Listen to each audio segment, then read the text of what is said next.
যে সন্তান বাবা মাকে আলাদা করে দিতে চায় সে সন্তানের মুখে আমি আর বাবা ডাক শুনতে চাই না। হ্যাঁ বন্ধুরা, অনুরাগের ছোঁয়ার আগামী পর্বে এমনটাই ঘটতে চলেছে।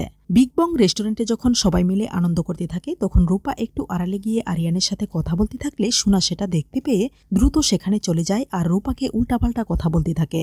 সোনার চেঁচামেচি শুনে সূর্য দীপা দৌড়ে সেখানে চলে যায় আর দীপা সোনার কাছে গিয়ে বলে, সোনামা শান্ত হো, কি হয়েছে? তখনই সোনা দীপাকে বলে, আপনি এখানে কেন এসেছেন? চলে যান এখান থেকে।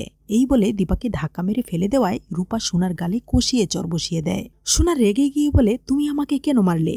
তখন রূপা বলে, আমার মা মরতে মরতে বেঁচে উঠেছে আর তুমি কিনা আমার মাকে ধাক্কা মেরে ফেলে দিলে। এমন সময় সোনা সূর্যকে বলে, বাবা চলো এখানে আর এক মুহূর্তও থাকবো না। তখন সূর্য রূপার কাছে গিয়ে বলে, রূপা মা, যে কাজটা আমার করার কথা ছিল সে কাজটা তুমি করে দেখিয়েছ।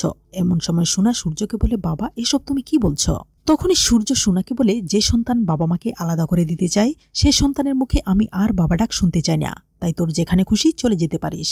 আজ থেকে আমি জানবো আমার একটি মাত্র মেয়ে, সেটা হলো আমার রূপা মা। এমন সময় দীপা বলে, ডাক্তারবাবু এসব আপনি কি বলছেন? দেখতেই তো পাচ্ছেন মেয়েটা কত কষ্ট পাচ্ছে। তখন সূর্য বলে, এই দীপা তুমি এত বেশি বুঝো কেন? যে মেয়ে মাকে ধাক্কা মেরে ফেলে দিয়েছে, যখন তখন সবার সামনে মাকে অপমান করছে, তুমি তার হয়ে কথা বলছো? আর আমি এখন কারো কথাই শুনবো না, আমার যা ভালো মনে হবে আমি তাই করব।